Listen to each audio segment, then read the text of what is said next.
insuficiencia coronaria. ¿Por qué lo llamamos así en vez de cardiopatía coronaria?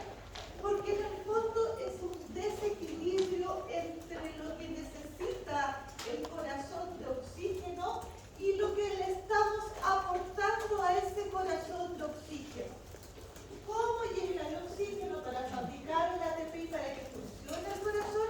A través de las vasos coronarios, ¿cierto? Arterias coronarias, ¿sí? Ya.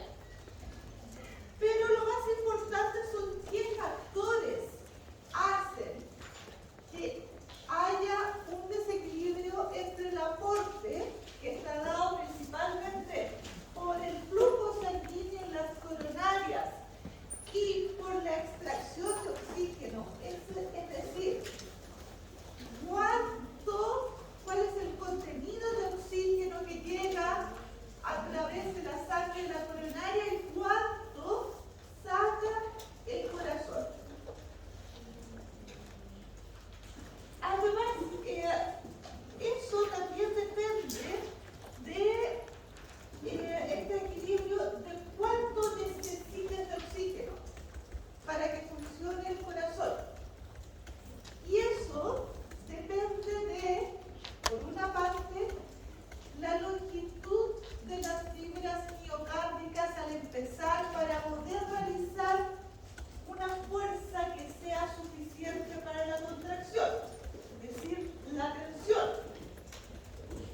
Lo otro es cuán rápido late el corazón, la frecuencia cardíaca, y eso es como la parte más obvia, ¿no?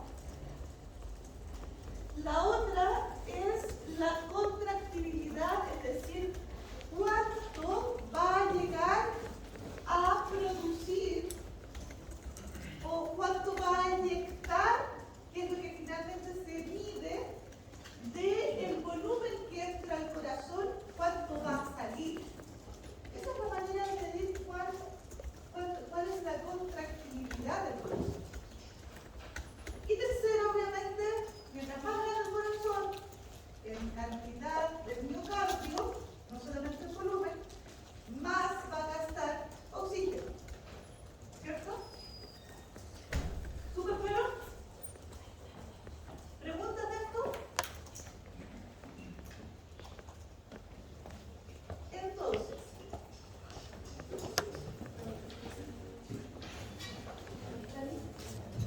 ya, ahora sí. Ya. Ok, ahora les cuento, más tranquilamente. Entonces, lo que tenemos que hacer, porque uno siempre piensa en la insuficiencia cardíaca, en la insuficiencia coronaria como infarto agudo. ¿Ok? Y no es tanto eso. En los mecanismos, y lo que ustedes tienen que entender es cuánto es lo que se gasta por cuánto le das de oxígeno.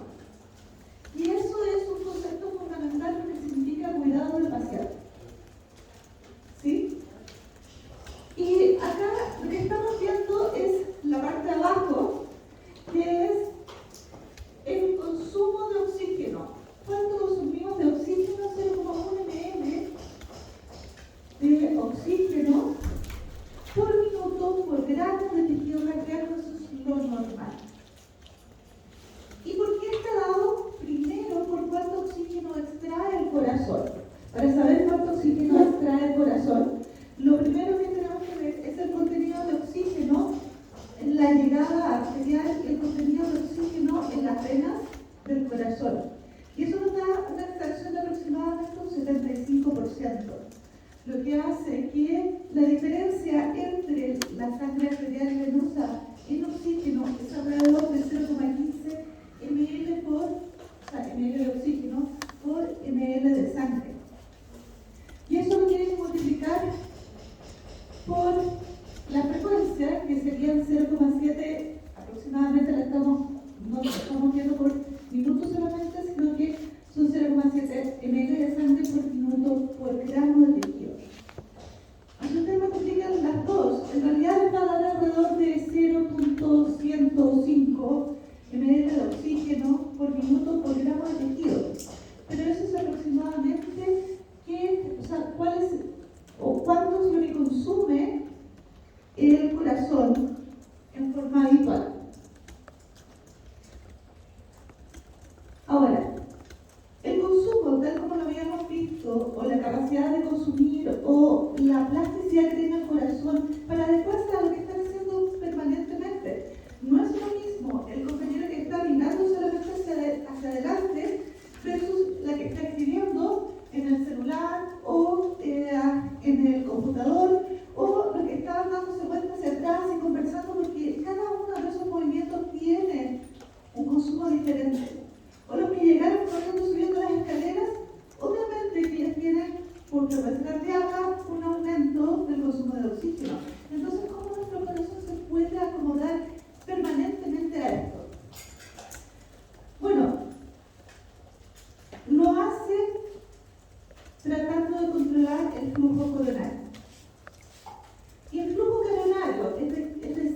por las arterias coronarias en un determinado tiempo, depende de la presión de perfusión coronaria, es decir, con cuánto ímpetu, fuerza pasa esa sangre hacia las coronarias, y también de la resistencia de los vasos coronarios.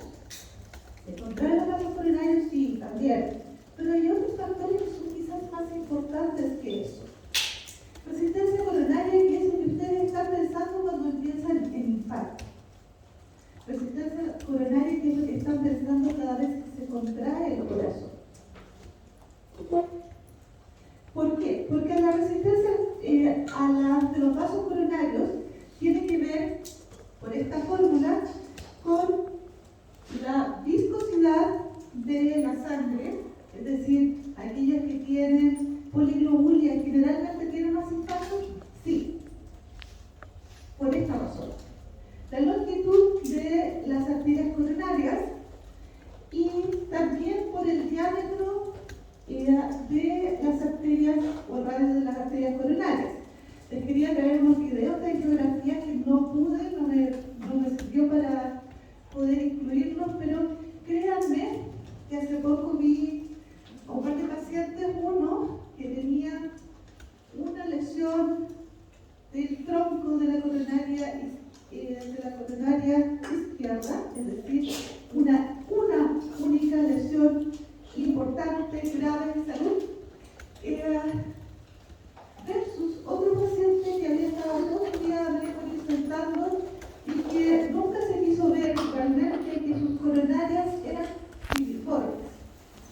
El primero entró a coronarioterapia, lo destaparon, se salvó, salió súper bien, y al segundo o tercer día se fue a la casa. Y el segundo se murió.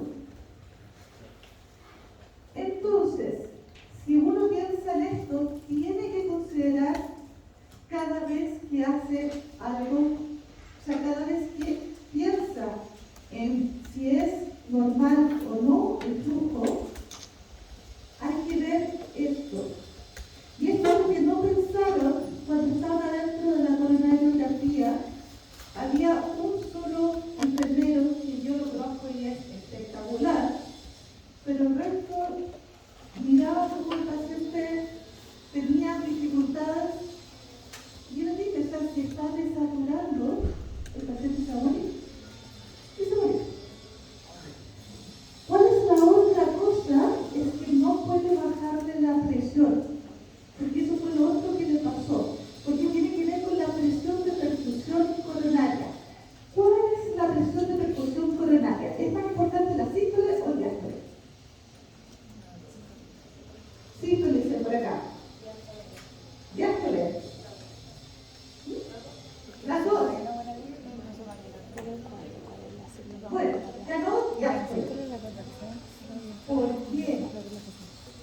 Porque cada vez que se contrae el corazón, que acá estamos con cada uno de, esta es la presión dentro del ventrículo izquierdo, cada vez que se contrae el corazón, la presión en las coronarias disminuye. Porque se contrae, porque el tejido que está alrededor, que es miocardio, al contraerse, cierra los vasos coronarios, los pequeños vasos que perforan a través de la pared del corazón. Y eso significa que la perfusión real se realiza durante la diástole. Y por lo tanto, no es inocuo tener un paciente con 140 que tener un paciente con 90-60 de presión. Es diferente. ¿Y por qué? Por esta figura de acá. Esta es una figura de un profesor de acá, bueno, ya se repitió, pero lo dice mucho. Y de lo que habla es de lo siguiente. Si ustedes ven, esta coronaria es durante la sístole, se contrae y la arteria coronaria se ve solamente como perfunde por la superficie del corazón. Durante la diástole se relaja el ventrículo y se pueden ver los pequeños vasos perforantes que irrigan el tejido cardíaco.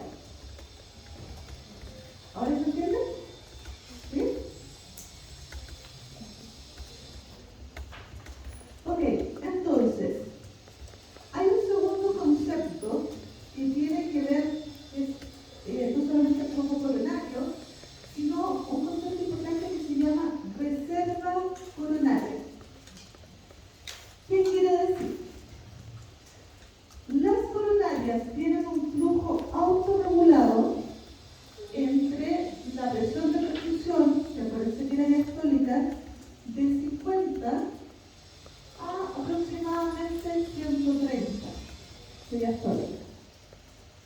¿Sí? Y en todo esto, en la medida que va aumentando la presión o va aumentando el flujo, aumenta la presión de tal manera que se mantiene un flujo parejo. Pero si ustedes necesitan más flujo, más sangre, porque van a ir a correr la maratón, o la corrieron ya, no sé quiénes fueron. ¿Alguien? Ya. Si fueron, o si van a ir a correr un rato, o van a hacer ejercicio, probablemente requieran un flujo coronario mayor. Y eso significa que cada vez que aumenta la presión de perfusión, aumenta también el flujo coronario en la medida que se dilaten los vasos coronarios, las arterias coronarias. Y esa dilatación y esa capacidad de aumentar el flujo coronario de acuerdo a la demanda es lo que se llama reserva coronaria.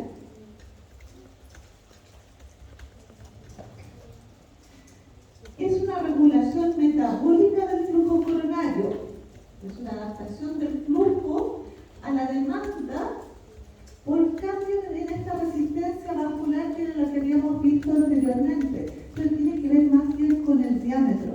De tal manera que cuando se produce un desbalance, aumentan metabolitos que llevan a una relajación del músculo liso, un cambio en la resistencia, baja el tono, aumenta el flujo, pero si esto aumenta demasiado, entonces vuelva a producirse otro tipo de alteraciones metabólicas que van regulando en el fondo la resistencia vascular de los vasos coronarios. Hasta ahí es todo muy fácil, ¿no? Esto hasta el fondo. Ok. ¿Qué pasa a continuación? ¿Cuáles son los metabolitos de la autorregulación? Potasio y calcio. ¿Ya? ¿Por qué? Y la adenosina también. ¿Por qué? Porque la adenosina y la angiotensina y la norepinefrina lo que hacen es producir alteraciones de los canales de calcio y en la potasio proteasa de la membrana plasmática del miocito. Eso significa que ingresa calcio. Si ustedes se acuerdan de fisiología, cuando ingresa calcio, se aumenta el calcio, se contrae, perfecto, súper bien. Ahora, en el caso de la vasodilatación, ya sea porque disminuye el ATP o porque aumentan los hidrogeniones o porque aumenta el lactato, se bloquean estos canales y por eso se produce la vasodilatación. ¿Sí? Hay algunos fármacos que inhiben la vasodilatación como la sulfonilurea y por lo tanto hay que tener cuidado. ¿Qué otra cosa es la que altera la resistencia vascular capilar? Yo le podría haber borrado esto y esto es lo primero que ustedes hubiesen visto, ¿sí o no? Placas de ateroma, es lo primero, infarto, ¿cierto? ¿Por qué se producen esas placas de ateroma? ¿Qué es lo que produce este tipo de cosas?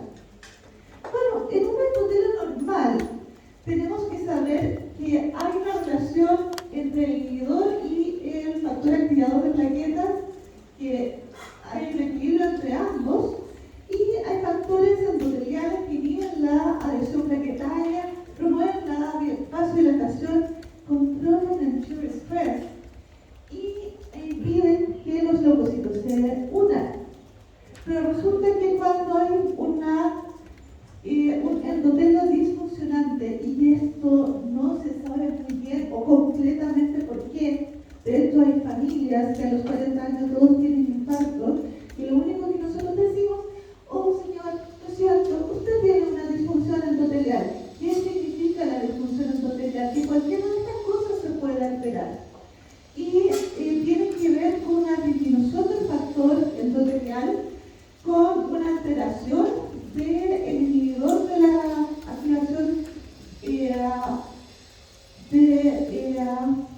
con el PAI-1 y un aumento de las moléculas de adhesión que hace que se generen placas de peloma. Y esto ustedes lo van a ver en otra clase, así que me lo voy a saltar, ¿ya? ¿Qué es lo más importante? Es que cualquiera de estas cosas hace que se estreche el lumen del vaso sin que podamos cambiarlo. Por lo tanto, ¿cómo va a estar la reserva coronaria en este caso? Bien, hay gente que participa así, disminuida.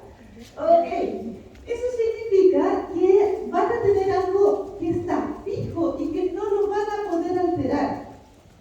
No es que le pongan inhibidores, o sea, el PAI-1 y mejoran todo. No lo pueden alterar.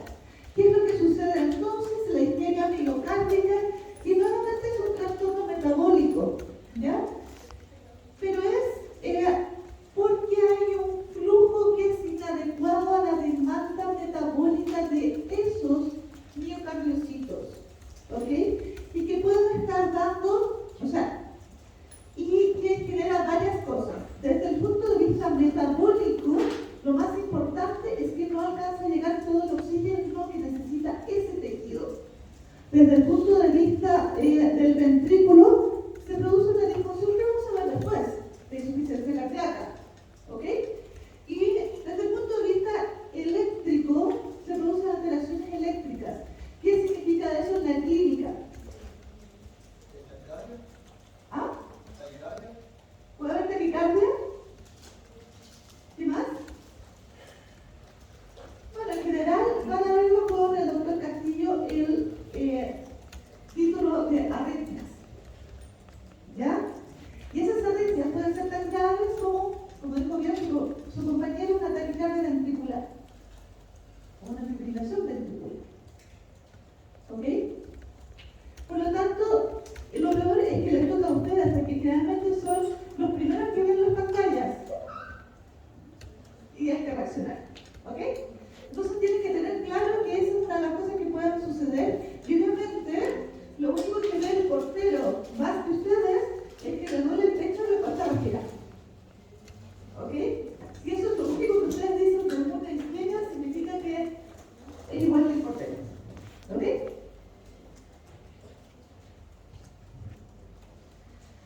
Ahora, hay una definición de infarto miocardio del 2018, no se ha adelantado tanto, hay otra del 2021, si no me equivoco, pero no es tanto el adelanto porque nos dedicamos demasiado a la parte respiratoria de los virus, así que la del 2018 nos sirve bastante bien.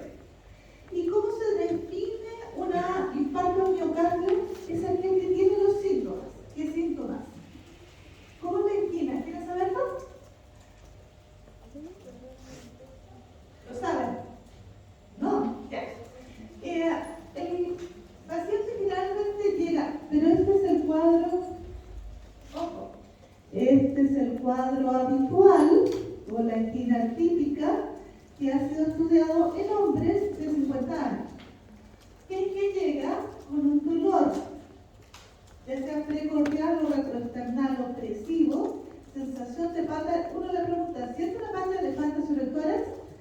Sí, eso mismo. Y créanme, que nunca se lo creía a mi profesor, pero así es, y eso así lo describe mejor. Pueden tener signos de isquemia en el electrocardiograma, vamos a ver principalmente el del supra del nivel ST. Pueden tener o una Q patológica, imágenes que muestran pérdida de la vitalidad del tejido, ya sea en general con el ecocardiograma e incluso con un ecofast uno lo ve y hay parte del corazón que no se mueve bien, o que se ha perdido miocardio viable, se ve adelgazado si es anterior, se ve con poca movilidad si es un infarto nuevo. Y bueno, si uno va a la ecografía o se muere el paciente y hacemos la autopsia, podemos ver el trombo adentro de la arteria coronaria. ¿De qué depende?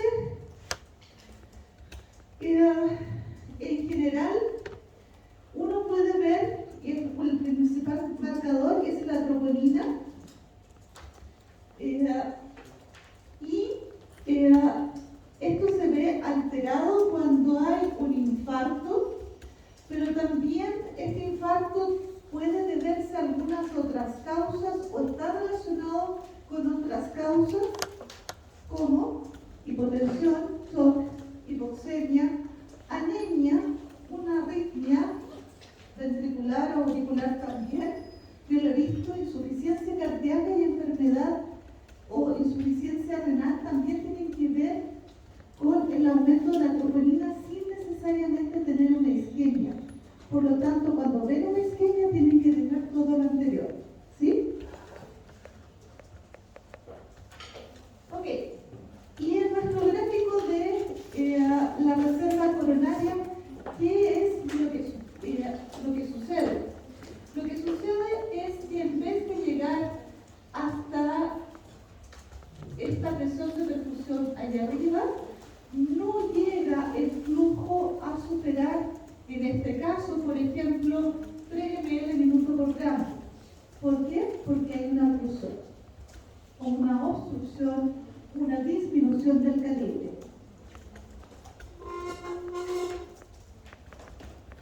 Y eso es lo que se llama estenosis coronaria. ¿Qué otras cosas pueden también alterar esto? Vamos a verlo en el mismo de reserva coronaria. Si ustedes tienen una mayor demanda o les llega menos oxígeno al que hicieron correr, al que tiene una taquicardia o al que, por ejemplo, tiene una anemia o está con una insuficiencia respiratoria severa, en ese paciente también puede haber una isquemia. Pero en este caso es porque requiere un mayor flujo y la reserva coronaria es mucho más pequeña. Por lo tanto, a veces no lo alcanza a tener. ¿Cuál es la otra posibilidad? Que no sea capaz de entrar suficiente flujo a las arterias coronarias, ya sea por una menor capacidad del ventrículo derecho, un menor número de arterias permeables o porque sea más viscoso. Por lo tanto, no llega a aumentar el flujo con la misma cantidad. ¿Hay alguna diferencia entre lo anterior y esto? Sí. ¿Por qué? Tercer concepto. 2 tipos de infarto. Y eso es lo que se vio en las guías del 2018 y por eso es que vemos esto. El infarto tipo 1, que antes se pensaba que todo infarto era exactamente por esto, porque había una ruptura o una erosión de placa o con un trombo oclusivo o con un trombo no oclusivo, y que todo infarto se debía a este mecanismo. Infarto tipo 1, pero no es la única manera de que se necrose el corazón. ¿Cómo se define? Por un aumento o disminución de los niveles de troponina cardíaca con al menos uno que llegue por sobre el percentil 90, sobre el umbral mayor del rango normal, y que tenga este dolor, que puede ser típico o atípico, nuevos signos de isquemia, una Q patológica, o sea, en el electrocardiograma, o imágenes que lo digan, o se identifica el trombo coronario por angiografía o autopsia. Ese es el típico, infarto tipo 1. ¿Sí? Y que se debe principalmente a accidente de placa. Y para algunos que no lo habían visto antes, este de ahí, que no sé por qué se hace así, pero será. Ese es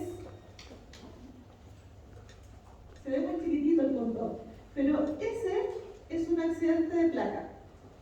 Eso es una oclusión de una coronaria y así se ve típicamente la oclusión de la coronaria. Pero cuando les toque llevar a un paciente a angiografía de urgencia. Y esto es lo típico que ustedes ven y que lo ve hasta el portero también. Les presento un electrocardiograma con un supra de nivel ST. ¿Saben cuál es? ¿Han visto alguna vez un electrocardiograma? ¿Sí? Perfecto. Entonces saben perfectamente que esta es la onda P, PR, QR, ST. Y el punto J, después de la S que va a la T, se encuentra elevado. Por eso se llama supra de nivel ST. Eso significa... ¿Qué es el punto J? Que eso nunca lo vimos. El punto J es el inicio de la onda T. ¿Ya? Por lo tanto, cada vez que ustedes vean este tipo de imagen, saben que hay lo que llamamos un infarto transmural. ¿Se acuerdan de esas pequeñas arterias que vimos en la pared miocárdica anteriormente? Hay diferentes tipos de infarto. El que nos interesa principalmente es este porque muestra alteraciones más graves y mayor mortalidad y debe ser tratado dentro de las primeras 12 horas. ¿Ok? Y ojalá dentro de las primeras 6. Ese infarto significa que hay una zona completa de la pared que se está muriendo, que se está necrosando. Cuando hay un infarto más pequeño, generalmente es porque las arterias que penetran hacia el miocardio son cada vez más pequeñas y son terminales. Y la mayoría de las arterias terminales, cuando llegan al final, es mucho más fácil ocluirlas y por lo tanto, ¿existen los infartos sin supra de nivel ST? Sí. Que son aquellos que tienen una isquemia subendocárdica. ¿Conocen el tema? ¿El término? ¿No?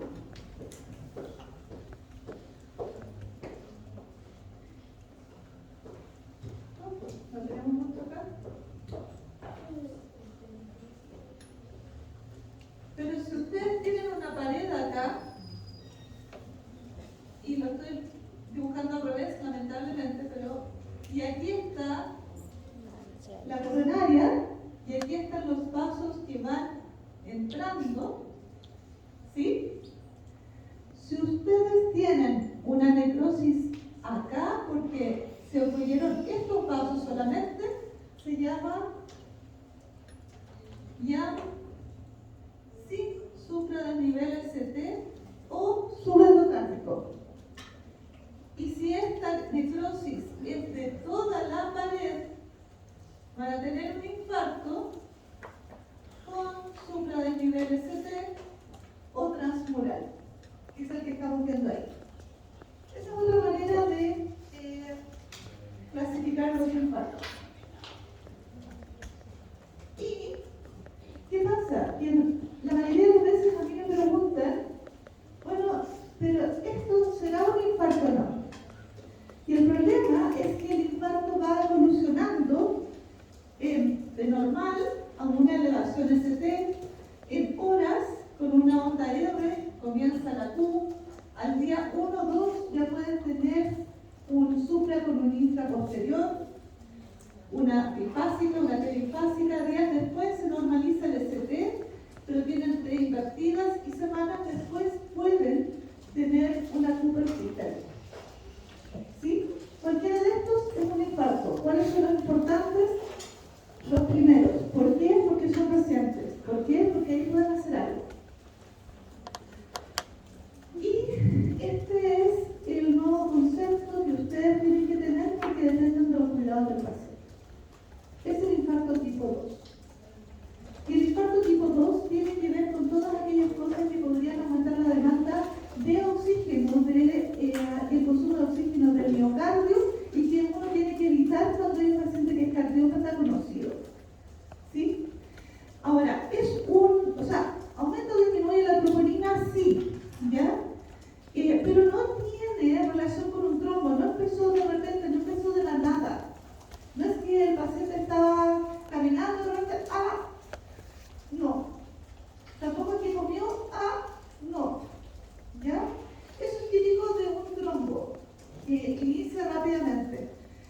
generalmente son con síntomas, tienen alteraciones del electrocardiograma, tienen alteración de la mortalidad o de la viabilidad del tejido en imágenes, pero no tienen ningún trombo.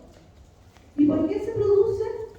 Porque hay alguna razón por la cual hay una disminución del flujo coronario o un aumento de la demanda. Ya sea porque hay una placa que nunca se trombosó y por eso hubo mucho tiempo que los cardiólogos se pegaban en la cabeza así, pero no puede ser, si hay infartos que son más importantes y que nunca tienen el trombo y no les saco el trombo en la ecografía. Es porque tienen un aumento de la demanda, tienen una placa estable y esa es la mayoría de los infartos, ¿ok?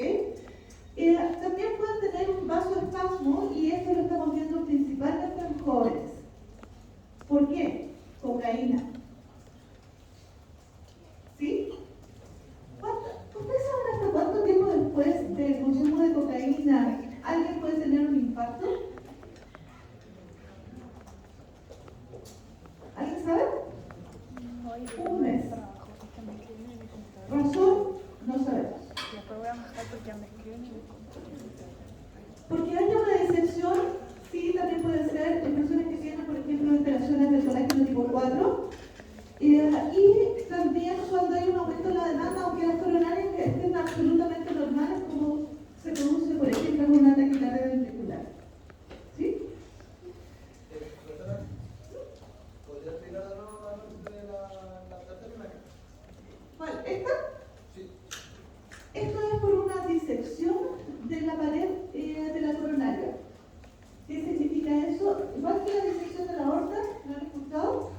Que de repente se rompe el endotelio y la sangre se equivoca y en vez de pasar por el lumen del vaso, se va debajo del endotelio, ya sea por, generalmente en la íntima, ¿ya? O submucoso, y empieza a disecar y a separar la muscular del endotelio, haciendo un segundo lumen, pero al mismo tiempo estrechando el lumen verdadero. ¿Ok?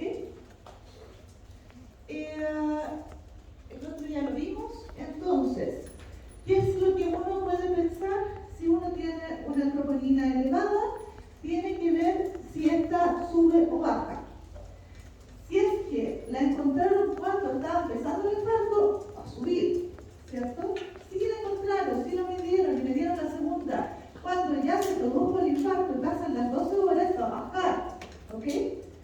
O puede pasar 6 horas y empieza a bajar dependiendo de la cuantía del infarto, ¿ok?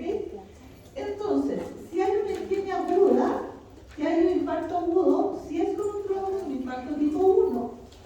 Hay una placa que se rompió o se trombosó.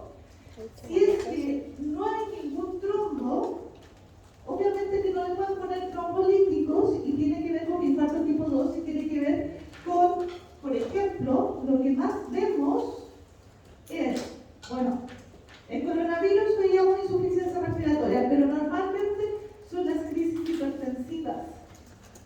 Así como ahora se tiende a dejar que las personas tengan la presión más alta, pero nunca tanto, ¿ok? Y las arritmias, taquicardias, como dijo su compañera.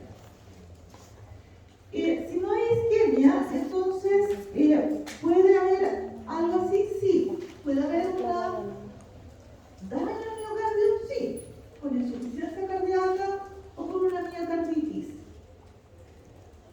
Vimos antes del coronavirus muchas miocarditis en jóvenes asociados a micoplasma. Por ejemplo, ¿razón? No lo sé. Y si los niveles de troponina no varían, uno tiene que pensar que hay otra causa, por ejemplo, una insuficiencia cardíaca, una alteración estructural del corazón, una hipertrofia, una miocardiopatía hipertrófica, o también en el caso de la insuficiencia renal. Entonces, esto era lo que yo les contaba. Aquí están los niveles de troponina, que no sé si esta vez mi puntero no se ve mucho, pero estos son los niveles de troponina y el inicio de los síntomas en horas, ¿ya? Estas horas puede haber un delta pequeño con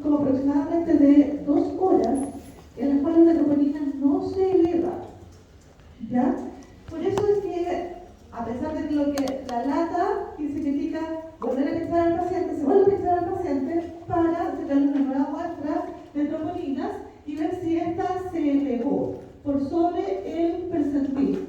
Si hay un daño real, va a llegar alrededor de las 12 horas a un pic, 6 a 12 horas. ¿Ya? Y también puede estar bastante disminuida después de un infarto sin que realmente uno pueda decir si hubo un infarto o no. Por lo tanto, se usan otros métodos como las imágenes de ecocardio. En resumen, hay un síndrome coronario, en el caso del síndrome coronario agudo, el tipo 1 es un accidente de placa, la isquemia de aporte manta, hay una isquemia miocárdica porque aumenta la demanda, ya sea por aumento de la broncardia, por taquicardia, aumento de la frecuencia cardíaca, pero generalmente hay alguna placa que lo esté desnudando. ¿De acuerdo? Y para el tratamiento tienen que pensar en lo siguiente. Si hay una angina estable, lo que uno hace es tratar de disminuir el consumo de oxígeno, no lo manden a correr la maratón, no le digan que hagan ejercicio en forma habitual, prohíbanle el 18 de septiembre porque si no se lo va a comer todo y se va a infartar. ¿Ya? Por aumento de la demanda y flujo en gastrointestinal y de las estatinas para estabilizar las placas. Si es un síndrome coronario agudo, hay que sacar el trombo, ya sea por trombolisis, una angiografía, ponerle un stent o por último operarlo. Antes era todo corazón abierto, ahora la gente lo entiende y es súper lindo que te metan algo por la arteria radial y que te destapen el corazón y estés feliz después de 24 horas. La cardiopatía coronaria, cuando ya está fuera de las posibilidades anteriores, porque no se puede hacer una angiografía, porque no se puede operar, porque ya pasó el tiempo, entonces traten de evitar la remodelación con bloqueadores beta, con inhibidores de la enzima convertidora de angiotensina. Ahora, que haya que trasplantar células o genes, en realidad eso es solamente algo que está en estudio. ¿Hay otros tipos de síndromes coronarios? Sí, hay otros. ¿Cuáles? Por ejemplo, la isquemia vasospástica, que es una isquemia miocárdica, porque hay un espasmo típico del Takotsubo. ¿Conocen el Takotsubo? ¿Cesta de pulpos? ¿No les suena? ¿No? El Takotsubo es una isquemia miocárdica con elevación de trombolinas, infarto habitual, donde el corazón, que se ve así, tiene como una especie de balón al final. ¿Ya? Y la puntita del corazón, en vez de ser un corazoncito que era así, se produce una especie de cesta de pulpos, por eso le pusieron los japoneses así, es así, que es por la disminución de la contractilidad de la punta del corazón. ¿Ya? Y se da más en mujeres, se da alrededor de los 50 años,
que realmente han visto que eso puede ayudarles o ponerles varios expertos.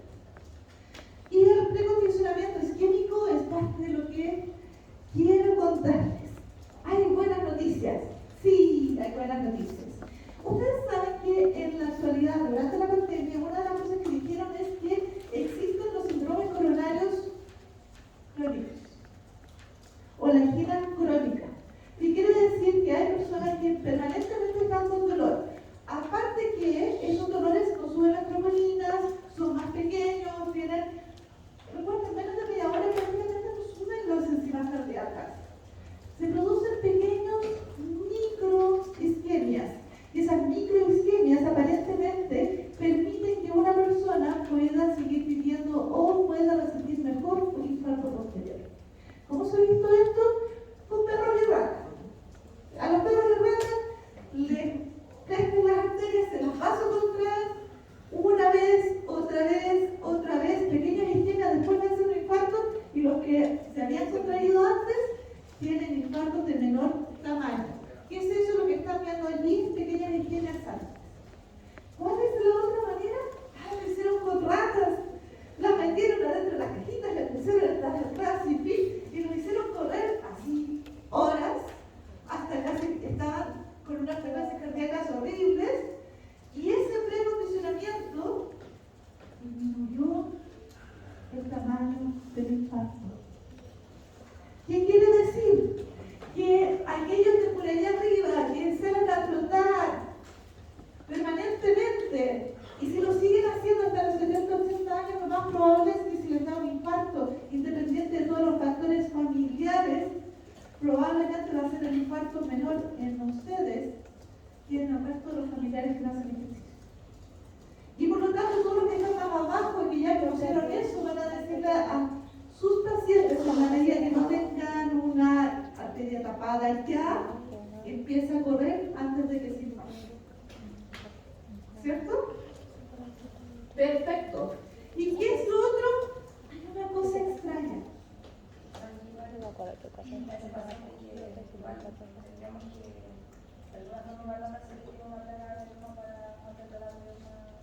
Se le puede hacer un test de esfuerzo, ya sea con la trotadora, o también se le puede hacer un dipiritamol, por ejemplo, que es un ecocardiograma, en que se acelera el ritmo cardíaco para ver si hay una pared que disminuye la contractilidad, por ejemplo.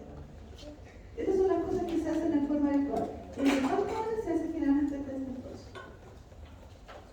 Entonces uno puede mandarlo a eso antes de pedirle que hagan demasiado ejercicio. Y hay otra cosa que no sabemos aún si los enfermeros y las enfermeras pueden hacer el día de mañana. Van en la ambulancia, llegan a ver el paciente que tiene un infarto y hay algunas evidencias de que la isquemia post-infarto disminuye el tamaño de este. ¿Y saben lo que hacen? Le apretan el brazo a gran presión. Unos 5 minutitos lo bajan, otros 5 minutitos lo bajan. Pero nadie se ha atrevido a mirar si eso es así o no en ratas y perros se funciona. De tal manera que el daño por isquemia repercusión, hay un daño por repercusión, sí, que aparentemente disminuye la medida que no tenga más isquemia después. ¿Sí? 3 periodos de isquemia inducidos al comienzo de la repercusión producen protección sobre el tamaño del infarto. Lo anterior significa que no toda la necrosis final está determinada por el infarto, por la isquemia inicial, sino que hay también algo que estaría determinado por la repercusión. Repercusión que significa aumento de radicales libres del oxígeno, que estarían determinando un mayor daño de los miocardiocitos. ¿Cómo lo podemos evitar? Ahí está el futuro. Relájense. Suelten las patitas. ¿Se entendió? No. ¿Quién tiene dudas? Toda la clase. ¿Preguntas? ¿Dudas? ¿Alguna